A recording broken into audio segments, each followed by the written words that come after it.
चीन हमेशा हथियारों के दम पर अपने से छोटे देशों को डराने की कोशिश में रहता है। चीन अपने पड़ोसी देश ताइवान को युद्ध अभ्यास से डराने की कोशिश कर रहा है। चीन ताइवान की सीमा के अंदर लाइव बम गोले से युद्ध अभ्यास कर रहा है। दरअसल चीन दशकों से ताइवान पर कब्जा करने की मंशा पाले हुए है। भारत के खिलाफ भी चीन अतिक्रमणवादी सोच रखता है, लेकिन वक्त वक्त पर भारत चीन को कड़ा जवाब देता है। चीन ने कुछ दिन पहले ही अरुणाचल प्रदेश के 11 स्थानों के नाम बदलने की जुर्रत भी की थी। आज गृह मंत्री अमित शाह अरुणाचल प्रदेश के किबिथु गांव पहुंचकर चीन को उन्होंने जवाब दिया। ये जगह चीन सीमा से सिर्फ 1 किलोमीटर दूर है, जहां से उन्होंने चीन को कड़ा संदेश दिया। उन्होंने साफ साफ कहा, भारत चीन को सुई की नोक के बराबर जमीन नहीं कब्जाने देगा। चीन अमित शाह के बॉर्डर पर सटे गांव में जाने से बौखलाया हुआ है और उसने अपनी आपत्ति भी जताई, लेकिन अमित शाह किबिथु गांव पहुंचकर चीन की बोलती बंद करते हुए नजर आए। पूरा देश निश्चिंत होकर सो रहा है, चाहे हमारी किसी भी सीमा हो, अरुणाचल का प्रदेश हो, लद्दाख का प्रदेश हो, कश्मीर हो या कोई भी प्रदेश हो, हम निश्चिंत होकर देश के मध्य भाग में, देश के उत्तरी भाग में सो रहे हैं। इसका कारण हमारे हिमवीर आईटीबीपी के जवान और हमारी थल सेना का पराक्रम और उनका त्याग और बलिदान है। उन्हीं के कारण कोई भी हमारी सीमा पर आंख उठाकर देख नहीं सकता। और आज हम गर्व के साथ कहते हैं, वो जमाने चले गए जब भारत की भूमि का कोई अतिक्रमण कर सकता था। आज सुई की नोक जितनी भूमि का भी अतिक्रमण कोई नहीं कर सकता, क्योंकि आईटीबीपी और भारतीय सेना यहां पर उपस्थित है। यहां पर गृहमंत्री अमित शाह चीन को जवाब देने के लिए आज रात अरुणाचल प्रदेश के किबिथु गांव में ही गुजारेंगे। साल 1962 में किबिथु गांव में भारतीय सेना के 6 जवानों ने चीन को एक बड़ा सबक सिखाया था। अमित शाह ने आज उस पराक्रम का भी जिक्र किया। किबिथु में जो 62 की लड़ाई में हमारे 21 अक्टूबर 1962 को तत्कालीन कुमाऊं रेजिमेंट के 6 अधिकारियों ने यहां पर जो बहादुरी से लड़ाई लड़ी और जिस वीरता के कारण भारत की भूमि की रक्षा हो पाई, इस सभी को मनपूर्वक स्मरण कर कर श्रद्धांजलि देना चाहता हूं। संख्या में तो वो छोटे थे, हथियारों में भी छोटे थे, मगर देश भर के और दुनिया भर के 1963 में टाइम मैगजीन में भी लिखा कि जो किबिथु में लड़ाई हुई, वो लड़ाई के अंदर भारतीय सेना के पास हथियार तो कम थे, मगर वीरता समग्र विश्व की सेनाओं से सबसे भरपूर वीरता थी तो भारतीय जवानों में थी। और अमित शाह के इस बयान की टाइमिंग और लोकेशन दोनों इंपॉर्टेंट है। अमित शाह ने यह बयान अरुणाचल प्रदेश में दिया। एलएसी के उस पार चीन ने भी ये बयान जरूर सुना होगा। शाह का बयान घुसपैठिए चीन पर डायरेक्ट अटैक है। भारत से जवाब मिल गया, पर दूसरे बॉर्डर पर चीन की खुराफात जारी है। पिछले 3 दिनों से चीन की सेना ताइवान सीमा के करीब अपने हथियार दिखा रही है। कभी फाइटर जेट तो कभी युद्धपोत भेजकर ताइवान को धमकाने की कोशिशें हो रही हैं। तो क्या एक और युद्ध के लिए दुनिया को तैयार रहना चाहिए? यूक्रेन के बाद क्या चीन और ताइवान के बीच युद्ध तय है?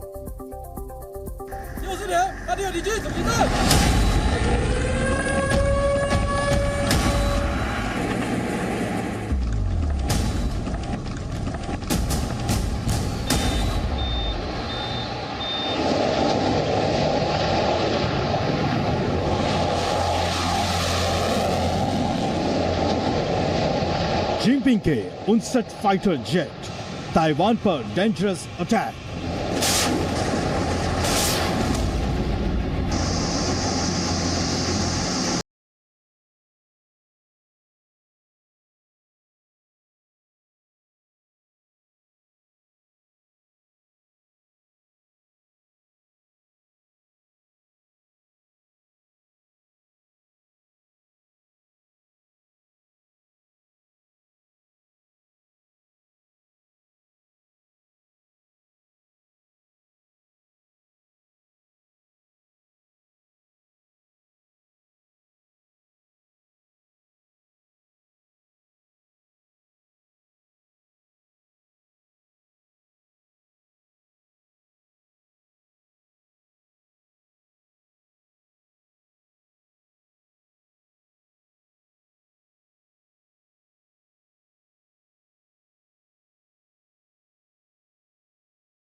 फाइटर जेट, हवाई रडार से लेकर आसमान में ईंधन भरने वाले विमान भी शामिल हुए। इस मिलिट्री ड्रिल में शामिल सबसे ताकतवर शिप की पावर देखिए। ये चीन का एयरक्राफ्ट कैरियर शानडोंग है। एक फाइटर जेट इस पर से टेक ऑफ कर रहा है और जब वो लड़ाकू विमान आसमान में पहुंचता है तो उस पर लगी 4 मिसाइलें भी साफ साफ दिखाई दे रही हैं। इस मिलिट्री एक्सरसाइज के दौरान इस एयरक्राफ्ट कैरियर से 120 उड़ानें भरी गई। मिलिट्री एक्सपर्ट्स को लगता है कि जिनपिंग ने जबरन ताइवान को मिलाने का टारगेट रखा है और चीन की सेना बार बार एक्सरसाइज करके इसकी तैयारी कर रही है। Obviously, the military drills, they are not unexpected because the Chinese have never ruled out the possibility of unifying Taiwan with the mainland through the use of force. So in that respect, some form of, you have to practice and exercise your military if you are going to take a military option. सिर्फ दिन में ही नहीं, बीती रात भी चीन की फौज एक्टिव रही। अंधेरे में चाइनीज रॉकेट फोर्स की गाड़ियां एक के बाद एक दूसरी लोकेशन पर पहुंचती रही। इनको ताइवान बॉर्डर के करीब जाने का ऑर्डर दिया गया था। चीन ने जो एनिमेशन जारी किया था उसमें इस रॉकेट फोर्स का अटैक सबसे इंपॉर्टेंट होगा। चीन की इस मिलिट्री एक्सरसाइज का नाम है जॉइंट स्वॉर्ड। हिंदी में इसका मतलब है संयुक्त तलवार। शायद इस नाम की वजह है चीन की तीनों सेनाएं जो ताइवान पर अटैक करने के लिए जॉइंट ऑपरेशन लॉन्च कर सकती हैं। लेटेस्ट मिलिट्री ड्रिल ताइवान से सिर्फ 50 किलोमीटर दूर समंदर में हुई, जबकि पहले ये 100 किलोमीटर दूर होती थी। 3 दिनों के युद्धाभ्यास में चीन के 172 फाइटर जेट्स ने उड़ान भरी। 64 युद्धपोत भी शामिल हुए। सीधे सीधे कहें तो ताइवान को धमकाने की कोशिश हो रही है और ऐसा इसलिए हो रहा है क्योंकि ताइवान के राष्ट्रपति ने अमेरिका का दौरा किया। PLA's recent harassment with their assets has destabilized the region. This time, President Tsai's visit became their excuse to conduct exercises, and their actions have severely jeopardized the security of the surrounding region. जिस इलाके में चीन की सेना गोला बारूद फेंक रही थी, उसके करीब में ताइवान के मिलिट्री बेस भी हाई अलर्ट पर है। इन हवाई अड्डों पर फाइटर जेट्स तैयार हैं, एक एक करके टेक ऑफ कर रहे हैं। ये ताइवान के मिराज फाइटर जेट्स हैं। भारतीय सेना ने इसी लड़ाकू विमान से बालाकोट में अटैक किया था। पिछले 3 दिनों से ताइवान के मिराज आसमान में गश्त लगाकर चीन को जवाब दे रहे हैं। थोड़ी देर पहले ताइवान के रक्षा मंत्रालय ने एक वीडियो जारी किया जिसमें ताइवान की सेना ने अपने एक एयर डिफेंस सिस्टम को दिखाया। ये सिस्टम आसमान से आने वाले चीन के फाइटर जेट्स और मिसाइलों के लिए खतरा है और ऐसे किसी भी टारगेट को हवा में ही मार गिरा सकता है। ताइवान ने जो तस्वीर दिखाई उनमें चीन के कई वॉरशिप भी दिख रहे हैं। इन्हें ताइवान आर्मी टारगेट पर रखा था, यानी अगर चीन की सेना बहुत ज्यादा आगे बढ़ती या लक्ष्मण रेखा पार करती है तो इन पर जवाबी हमला भी हो सकता है। ब्यूरो रिपोर्ट, जी मीडिया।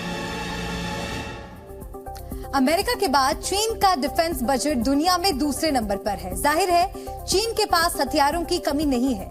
इसके बाद भी एक छोटा सा देश ताइवान चीन को टक्कर दे रहा है। मिलिट्री पावर से लेकर इकोनॉमिक पावर तक हर मामले में चीन आगे है। फिर भी चीन की सेना ताइवान पर हमला क्यों नहीं कर पाई? ताइवान का वो कौन सा ब्रह्मास्त्र है जिससे चीन को भी डर लगता है?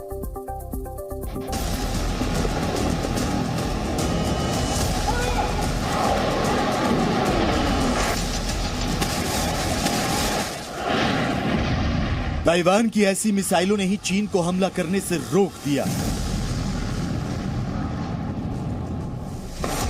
ये जमीन से समंदर के किसी भी शिप या फिर चीन की सीमा में अटैक कर सकती है। संगफांग नाम की इस मिसाइल की रफ्तार और रेंज दोनों चीन के लिए घातक है। 400 किलोमीटर की रेंज में यह मिसाइल 4000 किलोमीटर प्रति घंटे की रफ्तार से अटैक करती है।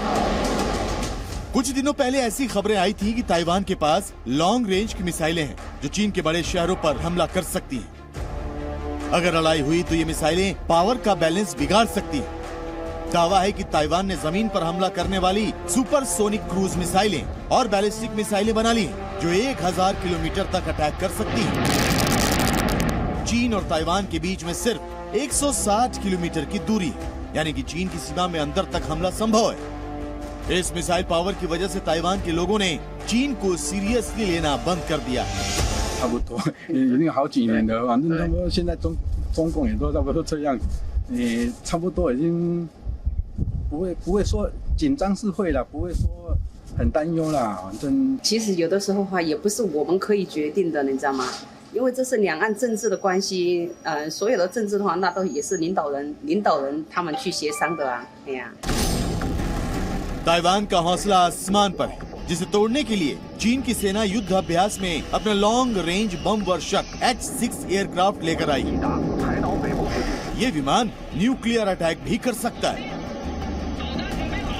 इसके साथ ही चीन की नौसेना ने अपना वॉरशिप तैनात किया, जो जमीन, हवा और समंदर से ताइवान में अटैक कर सकता है और मिसाइलों को मार गिरा सकता है। इन हथियारों की वजह से चीन के लोगों को भी अपनी जीत का यकीन। 我觉得这是件很正常的事情，因为首先要表达一下我们的态度，然后我们这边还要表现我们有能力去做这样的一个反应。一方面，我更多的方面，我觉得是给 चीन से चाहे जो भी बयान आए, एक बात क्लियर है कि ताइवान पर कब्जा चीन के लिए आसान नहीं होगा। अमेरिका पहले ही कह चुका कि अगर ताइवान पर चीन ने हमला किया तो यूएस आर्मी उसकी सुरक्षा करेगी। चीन के ऐतराज के बावजूद अमेरिका लगातार ताइवान को हथियारों की सप्लाई कर रहा है। 外交部发言人此前已就蔡英文过境窜美发表谈话，指出针对美台勾连的严重错误行径，中方将采取坚决有力措施，捍卫国家主权和领土完整。我刚才也已经介绍了。 ताइवान के बॉर्डर पर चीन के फाइटर पहुंचे। चाइनीज आर्मी का गोला बारूद और पावर शो देखकर दुनिया को नया युद्ध होने का खतरा दिख रहा है। ब्यूरो रिपोर्ट, जी मीडिया। ताइवान में जो चीन कर रहा है उसका जवाब देने की तैयारी भारत में हो रही है। पश्चिम बंगाल के कलाईकोंडा में भारत और अमेरिका की वायुसेना के बीच अभ्यास शुरू हो गया है, जिसका नाम है कोप इंडिया 2023। इसमें अमेरिका और भारत के लड़ाकू विमान शामिल हो रहे हैं। अभी अमेरिका ने अपने ट्रांसपोर्ट एयरक्राफ्ट भेजे हैं, यूएस के F-15 फाइटर जेट शामिल नहीं हुए हैं। ताइवान के पास अमेरिका का गुआम एयरबेस है और वहीं से ये फाइटर जेट्स आएंगे।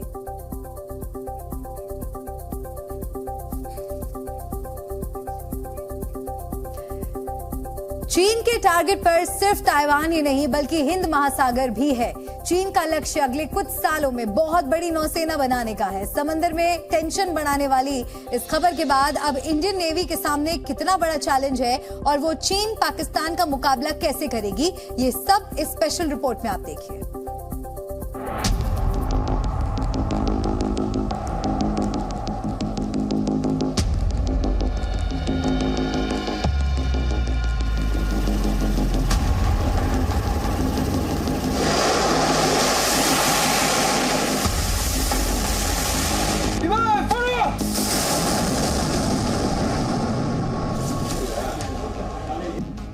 चीन जिस रफ्तार से अपनी नौसेना को आधुनिक बना रहा है, उससे भारतीय नौसेना बहुत पिछड़ रही है। चीन और पाकिस्तान दोनों की नौसेना से मिले जुले खतरे का मुकाबला करने के लिए नए जहाज, सबमरीन और एयरक्राफ्ट हासिल करने की रफ्तार पर्याप्त नहीं है। चीन दुनिया की सबसे बड़ी नौसेना बन चुका है और वो पाकिस्तानी नौसेना की ताकत को भी बढ़ा रहा है। रक्षा मामलों की संसद की स्थायी समिति में chief of defence staff general Anil Chauhan ने बताया कि अभी भारतीय नौसेना के पास 130 जंगी जहाज और सबमरीन है, जिसे 200 तक करने का लक्ष्य है। लेकिन मौजूदा रफ्तार को देखते हुए लगता है कि भारतीय नौसेना 155 से 160 जहाज ही शामिल कर पाएगी। वहीं चीन के पास 355 जंगी जहाज है और वो दुनिया की सबसे बड़ी नौसेना बन चुकी है। चीन ने अपना तीसरा एयरक्राफ्ट कैरियर भी लॉन्च कर दिया है। अगले 4-5 सालों में चीन 555 जहाजों के अपने लक्ष्य को हासिल कर लेगी। समिति में पेश रिपोर्ट में किसी देश का नाम नहीं दिया गया है, बल्कि नाम की जगह खाली छोड़ दी गई है। हालांकि इस रिपोर्ट में चीन का नाम कहीं नहीं है, लेकिन सबको पता है कि वो देश कौन है जो दुनिया के हर देश की सरहदों के अंदर घुसकर अतिक्रमण करने की कोशिश करता रहता है। चीन जो हरकतें अभी तक जमीन पर करता था, वही हरकतें वो समुद्र में भी शुरू कर चुका है। चीन की हरकतें केवल अरब और हिंद महासागर तक ही सीमित नहीं है, बल्कि चीन पूरे हिंद प्रशांत क्षेत्र को अपने काबू में करना चाहता है ताकि वो हर समुद्री संपदा का अपने मनमर्जी से दोहन कर सके। चीन किसी भी अंतर्राष्ट्रीय कानून को भी नहीं मानता और दबाव और धौंस की रणनीति अख्तियार करता है। ऐसे में भारतीय नौसेना को लगातार ताकतवर बनाना ही इकलौता रास्ता है जिसके जरिए चीन की धमकियों का मुकाबला किया जा सकता है। हाल ही में भारतीय नौसेना को पहला स्वदेशी एयरक्राफ्ट कैरियर INS विक्रांत मिला है। एयरक्राफ्ट कैरियर और महासागर में नौसैनिक ऑपरेशन चलाने के मामले में भारतीय नौसेना का अनुभव चीन और पाकिस्तान दोनों से ज्यादा है। 1947 से लेकर 1971 तक हुए भारत पाकिस्तान के हर युद्ध में भारतीय नौसेना हमेशा दुश्मन से 2 कदम आगे रही, पर दुश्मनों का मुकाबला करने के लिए भारत में युद्धपोत बनाने की रफ्तार और बढ़ाने की जरूरत। भारतीय नौसेना के पास 143 एयरक्राफ्ट है और 139 हेलीकॉप्टर्स। इनमें टोही एयरक्राफ्ट P-8I से लेकर छोटे डोर्नियर एयरक्राफ्ट तक हैं। हेलीकॉप्टर्स में छोटे चेतक से लेकर अमेरिका से हाल ही में हासिल किया गया सी हॉक रोमियो हेलीकॉप्टर भी है। नौसेना के लिए 51 जंगी जहाजों, 6 सबमरीन और 111 हल्के हेलीकॉप्टर्स बनाने की मंजूरी मिल चुकी है, लेकिन इस समय केवल 43 जहाज ही देश के अलग अलग शिपयार्ड्स में बनाए जा रहे हैं। चीन के अलावा पाकिस्तान की नौसेना भी तेजी से अपनी ताकत बढ़ा रही है। चीन की मदद से पाकिस्तान 2030 तक अपनी नौसेना के जहाजों में 50% की बढ़त करना चाहता है। चीन एंटी पायरेसी अभियान के नाम पर लगातार अरब सागर और हिंद महासागर में अपने 5 से लेकर 9 तक जंगी जहाज तैनात रखता है।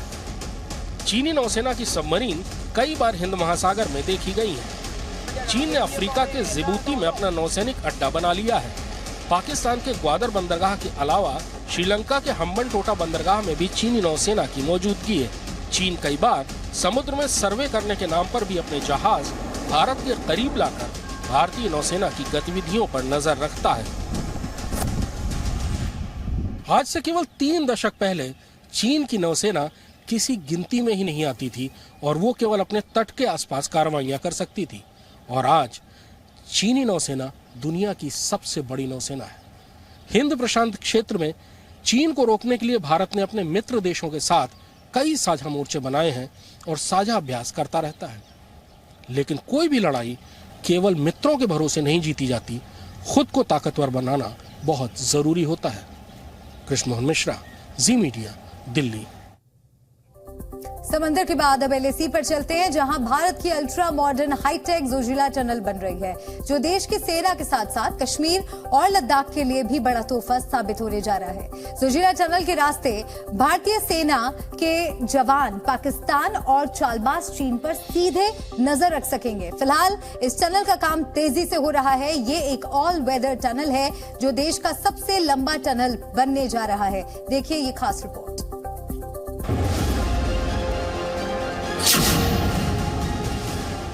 ये सुरंग नहीं,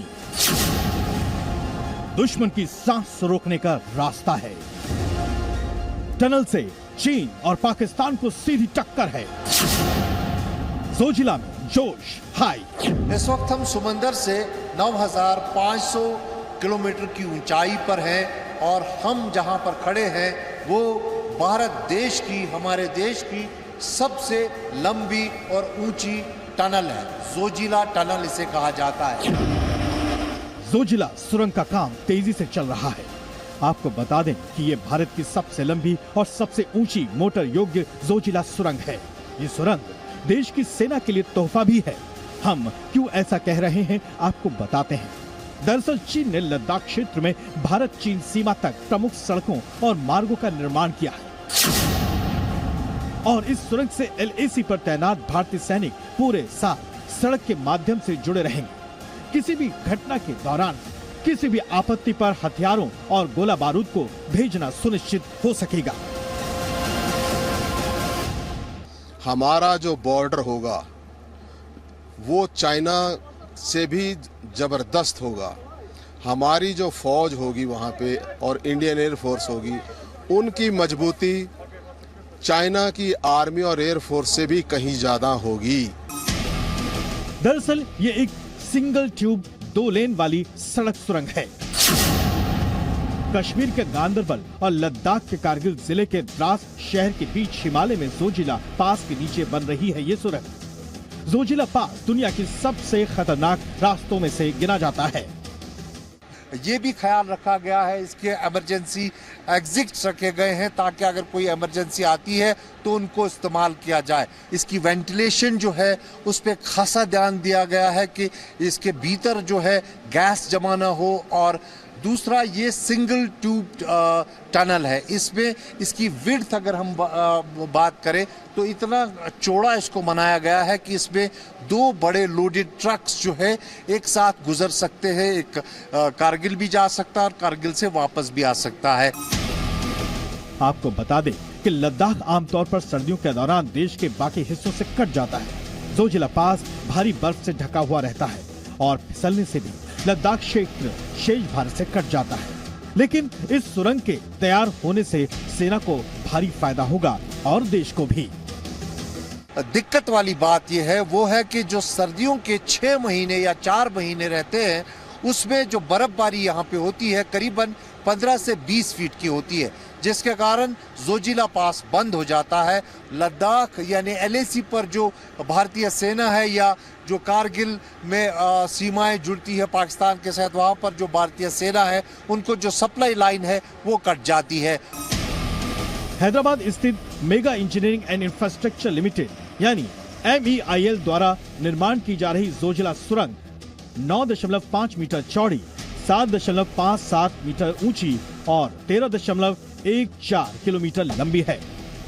एक टेंटेटिव एस्टीमेट है 4 महीने में जो सप्लाई हम चंडीगढ़ से इंडियन एयरफोर्स के चॉपर्स या बड़े प्लेन्स के थ्रू करते हैं वो तकरीबन 600 से 700 करोड़ रुपए 4 महीने में खर्च हो जाता है। जोजिला टनल बनने से उनको सब कुछ फ्रेश मिलेगा, तो इसकी बहुत ज़रूरत है देश को, इंडियन डिफेंस फोर्सेस को तो और भी ज़्यादा ज़रूरत है। जोजिला सुरंग परियोजना में स्मार्ट सुरंग प्रणाली का भी इस्तेमाल किया गया है, जिसे न्यू ऑस्टियन टनलिंग का उपयोग करके बनाया गया है और इसमें CCTV, रेडियो नियंत्रण, 24 घंटे बिजली और वेंटिलेशन भी है। परियोजना में 2 छोटी सुरंगें नीलग्रा 1 और नीलग्रा 2 शामिल हैं, जो 10 अप्रैल 2023 तक पूरी हो चुकी हैं। जोजिला सुरंग में 13.145 किलोमीटर में से 5.832 किलोमीटर सुरंग की खुदाई का काम पूरा हो चुका है। इसके अलावा 3 वर्टिकल वेंटिलेशन शाफ्ट का भी निर्माण चल रहा है। एक बात और, जोजिला सुरंग बनने से जम्मू कश्मीर और लद्दाख में पर्यटन 2 से 3 गुना बढ़ेगा। So this is going to develop the tourism in this area. Now presently, the tourism in the Kashmir, it will be increased by 2 or 3 times more. And tourism is a sector where it creates maximum employment potential. आपको बता दें कि जोजिला सुरंग पूरी तरह से 2026 में तैयार होगा और जनता के लिए भी खोल दिया जाएगा।